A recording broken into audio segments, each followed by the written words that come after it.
you think about it, I maybe said this the other day, but every single right we enjoy under the First Amendment has been assaulted over the last year. Until a few months ago, there were still some locations in the country where a full congregation couldn't meet on a Sunday morning. Your right to assemble, I always use the example, about a year ago I spoke to the New Mexico Republican Party in Amarillo, Texas, because they had to go to Texas to get the freedom to assemble because their Democrat governor wouldn't let them get together in their own darn state. And you can just go down the list. I still remember the moment when Jen Psaki stood at the White House. Think about your freedom of the press. You all should care about. We all should care about. Jen Psaki standing at the lectern in the White House press briefing room, and she is the press spokesperson for the President of the United States in the White House, considered the center of freedom. And she basically said this. She said, most Americans now get their news from social media platforms. We, the Biden administration, are working with these social media platforms to limit the information Americans get to see. And I'm like, wait, something doesn't seem right about this. You got the press person in the White House, in the press room, making those kind of statements. And then on it goes. And the one we care, I think, most about is your right to speak, because I tell folks all the time, if you can't talk, what do the rest of your rights mean? I mean, can you really practice your faith? And so this is the concern Americans have, and whether it's big tech, whether it's the cancel culture mob coming after people who don't speak what the woke mob thinks is appropriate, this is very scary. And so you add to that concerns about other liberties, you add to that this debate where some say government knows what's best for kids versus moms and dads directing the upbringing of their children's education, something that the leader's working with Julia Letlow and some other things. So that's sort of the broad spectrum. How it translates into legislation, we're not exactly sure yet.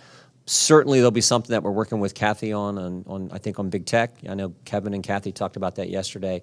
But it's mostly just highlighting the concerns there and making sure, and I'll finish here, the committee that I get to serve on, we are supposed to be the committee in Congress most concerned about protecting the American people's liberty, the Bill of Rights, the Constitution, rule of law. And we have to get back and stay focused on that. So that's what the task force is about and how it relates to judiciary. That's sort of where we're trying to go with it. Well, you serve on judiciary today as a ranking member. If we're fortunate enough to take the majority, you'll become chair. You've been working with Kathy.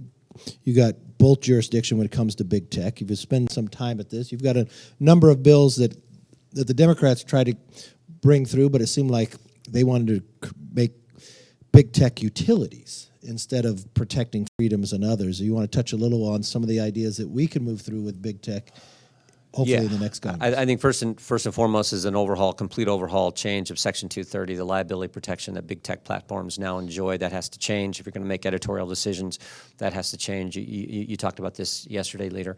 I think it's right on target. We do think that it's important to get any antitrust actions in an expedited fashion in front of the Supreme Court. Justice Thomas has talked about he wants to deal with this issue.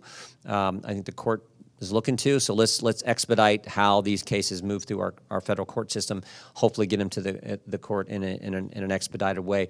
Those are some of the things we're looking at. And then hopefully you have increased competition, so it's not just a handful of these platforms with all the power, but there's real competition there. The one thing I'm concerned about is empowering the agencies, because I think, frankly, we see this, I think, in other agencies, but certainly I'm concerned about at the FTC, the leadership there working with big tech to further restrict and censor conservative thought and conservative speech. So we're very nervous about that, and that's where, unfortunately, I think the Democrat legislation, bills sponsored by Mr. Cicilline and others, where those bills would take us. So I think that's the wrong approach. The right approach is competition. The right approach is taking away the liability protection. The right approach is hopefully getting any antitrust actions in front of the Supreme Court in a much quicker fashion.